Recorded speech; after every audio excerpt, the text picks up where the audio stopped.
Saint Colette, plus 1447. Fêter le 06 mars. Colette est née à Corbie, en Picardie.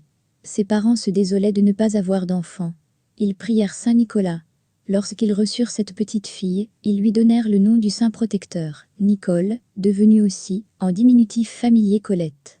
Orpheline à 18 ans, elle obtint du père abbé d'un monastère voisin, la possibilité d'entrer chez les béguines d'Amiens malgré son âge. Elle n'y reste qu'1 an, jugeant leur vie trop douce. Même déception chez les bénédictines, puis chez les clarisses. Son père spirituel est franciscain, et comprend son désir d'austérité. Il la fait entrer dans le tiers-ordre de Saint-François, comme recluse à Corbie. Mais elle se sent appelée à plus de pauvreté encore, et, pour cela, elle veut réformer le second ordre de Saint-François, les clarisses.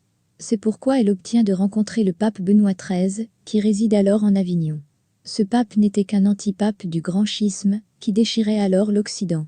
Mais son sens spirituel était réel et profond, il reçoit la profession religieuse de Saint Colette, dans la règle de Saint Clair, et la nomme abbesse de tous les monastères qu'elle sera amenée à fonder ou réformer.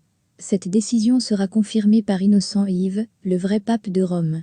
Colette vient alors en Franche-Comté et réforme en premier lieu le monastère de Besançon, puis bien d'autres en Savoie, Artois, Allemagne et Belgique.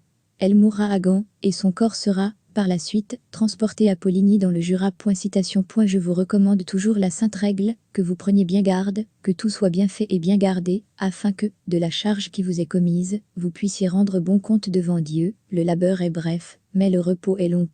Sainte Colette à ses sœurs. 18 juillet 1446.